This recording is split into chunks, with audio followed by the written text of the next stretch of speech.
Hello dear comrades, Eldar here. This is a new part of reviewing my Thomas & Friends Iceberg. But before we start, I will retire my info from previous parts. In each part of this iceberg, I will explain one layer of this iceberg, but I will try to cover each point in much details as possible. This time, we'll be covering the first layer of this iceberg. If you haven't watched the previous two parts, be sure to check them out as well. Now, without further ado, let's dive in.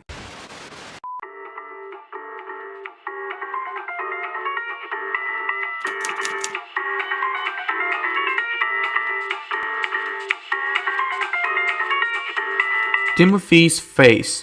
During the production of the movie Thomas and the Magic Railroad, one of the model makers, as a joke, made the face of an aged Thomas. As Thomas's art director Robert Gold Colliers explained in an interview with SIF, Thomas was put on the tracks with Annie and Clarabelle with this face. When David Mitton came in, he picked up Thomas' model, looked at his face and burst out of laughing. This face, of course, wasn't used on set, but it became very popular among Thomas fans because it was used as a face for Timothy the Ghost Train. George and Cranky in Thomas and the Magic Railroad. I made this iceberg before any details about the production of Thomas and the Magic Railroad were released. I could have told you about in the first part, but I decided to save it for this one. Basically, Cranky the Crane and George the Steamroller were supposed to appear in Thomas and the Magic Railroad. Cranky appeared in the movie purely in the background, and if you weren't aware, you might never notice it. However, according to the original script, he was supposed to have a full role, but it was later cut. It's a similar story with George. He was supposed to appear in the movie as one of Diesel 10's big wigs, similar to Splatter and Dodge, and that could have made a pretty good plot. George would have fit right in it. However, unfortunately, his role was also cut. And one more thing. In the previous part of the iceberg, in the part about the director's cut of Thomas and the Magic Railroad, I forgot to mention that Class 40 was also supposed to appear in this movie. Holy crap, all of them random characters were supposed to appear, but Edward doesn't. It's not fair.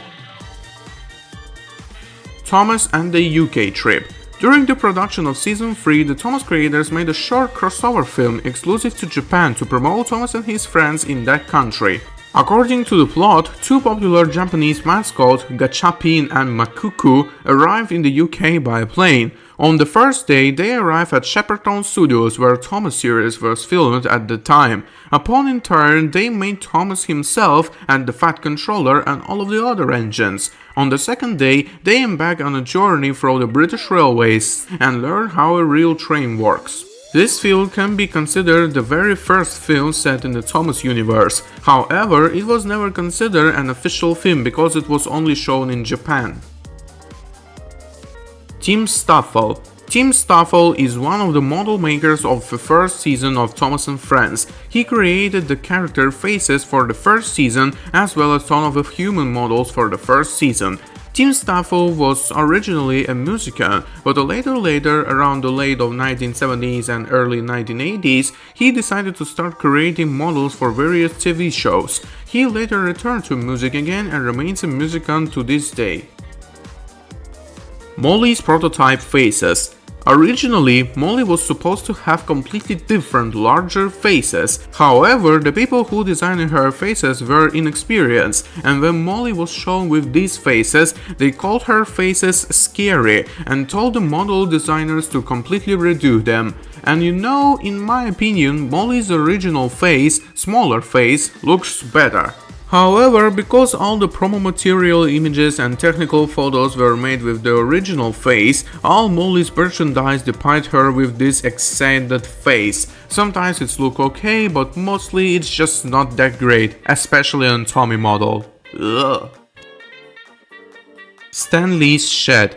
In The Great Discovery, Stanley sleeps in a large two-tiered shed in the Great Water Dawn. However, he was originally supposed to have his own shed. A full model of it was built for the movie, but for some unknown reason it was never used. But what's even more interesting is that Hornby released their own model of the shed. Why? I don't know. And by the way, Hornby made a mistake when creating of this shed. The real Stanley shed has 6 windows on each side, while Hornby's has 5. That's pretty funny. Misty Island in the Brenner era. As we know, Misty Island, like his logging train locos, Bash, Dash and Ferdinand, didn't appear in the Brenner era of the show. However, in some episodes from that era, we were shown that Misty Island is canon to the Brenner era. In Signals Crossing, Ferdinand made a cameo appearance for just a few seconds, and in the ways she does it, Thomas mentioned Misty Island. Oh, I know! Going to Misty Island? Bertram as a tank engine. Steve Asquith, Thomas's director, revealed in an interview with SIF that Bertram was originally supposed to have his own model, and judging by the internal concept art of the old mine, he was supposed to be a tank engine. However, due to financial concerns, they had to repaint Duke model and use smudger face for Bertram. Interestingly, Wooden Railway original version of Bertram also depicts him as a tank engine, which is pretty cool. Deleted scene from the Bwoba movie. I already talked about these scenes in one of my old videos. In the original Bwoba movie, when Thomas, Nia and Ace stop at the signal crossing, they meet Carlos. In the movie, he asks Ace where he's going, to which Ace replies, "Wherever I want to, mate. I'm a free spirit. I follow the sun." And then the light turns green and they continue journey. However, in these deleted scenes, this happens. Oh, I see. A sun worshipper. We used to have proper sun worshippers in Mexico. And you know what their faces look like? This. Just why? How did they even come up with this? Bruh. It's a good thing that this sense was cut. Duncan is not in season 16. In the Blue Mountain Mystery, narrow gauge steam engines from the Skarlovi Rally appeared in the CGI for the first time. All the original characters appeared, except Duncan. However, he was originally supposed to appear but was cut from the movie. The reason was that when a team of animators and 3D moderation from Nitrogen went to the Thailand Railway to create 3D models of narrow gauge engines based on their real-life Bassets, Duncan's real-life Basset, Douglas, was sent away for repairs. Because of this, it was impossible to create a model of Duncan. This initially explains why Rheneas ended up being the yellow engine in the movie's final scenes. Duncan was eventually brought back in season 18, but instead of a real prototype, the workers of ARC Studios production decided to use his model from the model series to create a CGI model. Because of this, Duncan stands up from the other narrow gauge engines in CGI. Bill and Ben's numbers. Originally, in the second season of Thomas, the twin engines Bill and Ben were supposed to have the numbers 1 and 2 on the front, like in the Railway series. However, this idea was abandoned and they appeared in the episodes without numbers. Interestingly, if you look closer, you can see some kind of glue resin or something similar in some scenes where the numbers should have been. Hit Era is not canon. Some fans believe that Hit Era isn't canon to the main show because all of the characters became dumber and everything became more surreal. For the same reason, by the way, many also consider Nitrogen Era non-canon. And you know, this theory could be true, but these theories about different canons are endless. Cassie and Miranda. There is nothing special here. According to some initial sketch for the Bwoba era, Nia could have been named Cassie and Rebecca could have been named Miranda. Deleted scenes from season 21. One of Thomas's storyboard artists was Igor Chibilaev. He created storyboards for the movie Journey Beyond Sodor and the 21st season of the animated series. These storyboards were later used to create the CGI scenes. For the most part, all of storyboards were supposed to be in the final episodes, except for one. In the episode Confused Coaches, during the race between Gordon and Spencer, Norman was supposed to appear. His face was first covered with snow by Spencer and then by Gordon, giving him an appearance of a dog. Perhaps he was deemed useless, so he was removed. Edward to Alice. During the production of Shining Time Station, in the second draft of the script for Season 1, Episode 1, A Place Unlike Any Other, in 1988, Edward was designated to be female and remained Alice. However, Brittlecroft felt this would be significant introductory with Wilbur Aldrich's original stories.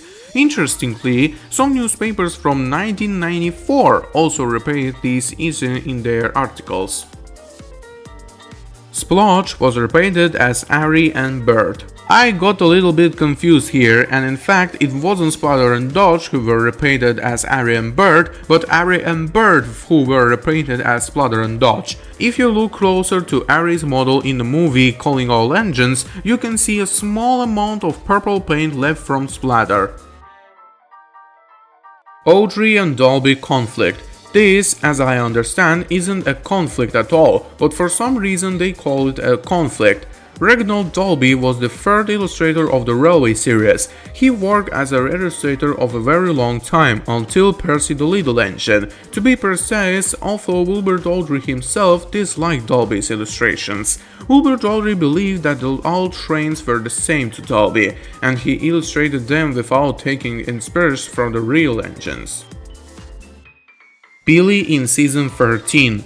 In the original script from the Season 13 episode Splish Splash Splosh, Billy was supposed to replace Charlie. However, this idea was abandoned to premiere new characters. Meanwhile, a set from Take Along was released based on this episode, and in future Thomas, Rosie, Billy, and for some reason Elizabeth.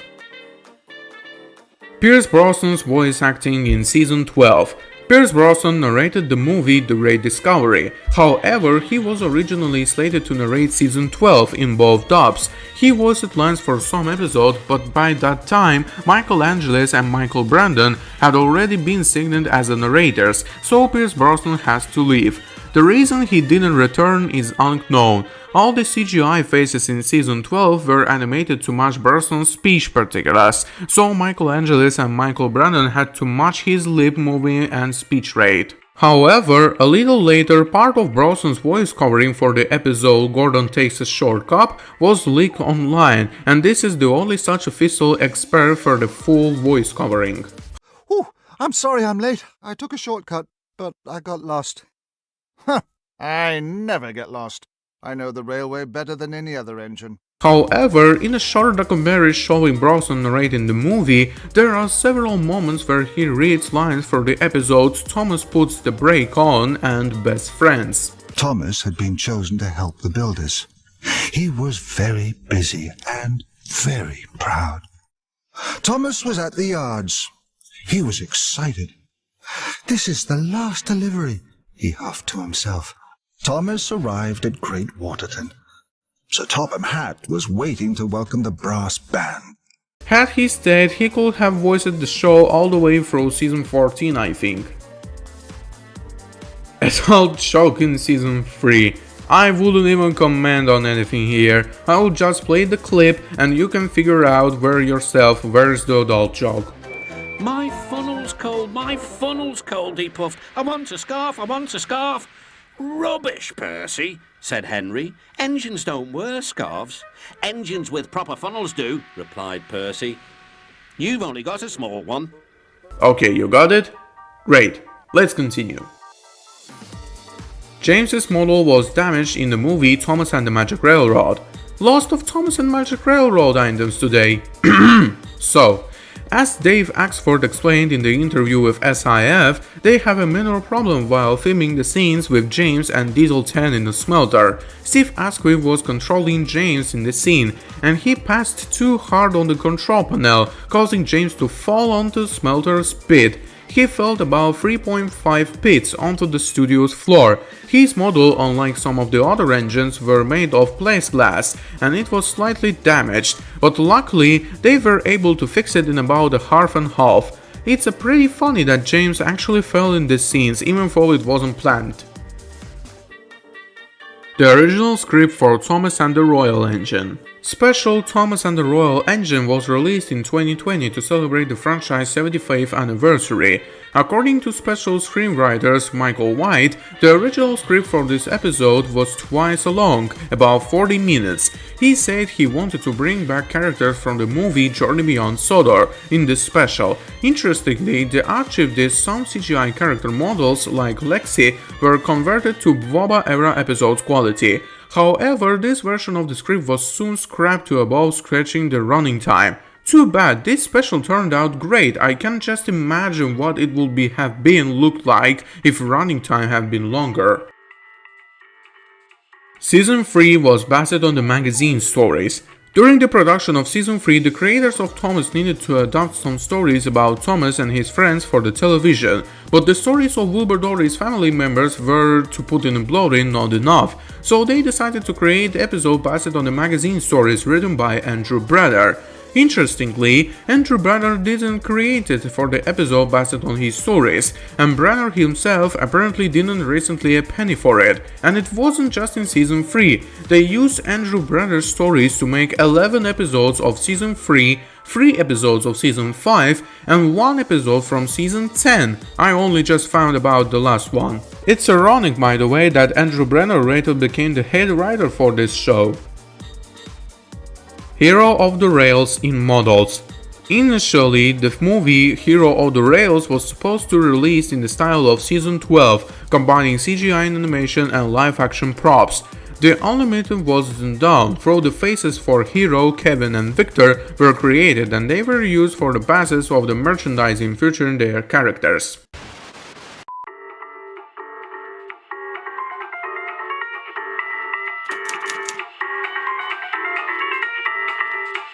And we have reached the end of the third layer of the iceberg. But this is only the third layer. There are 7 more such layers ahead, meaning there will be 7 more parts of this series.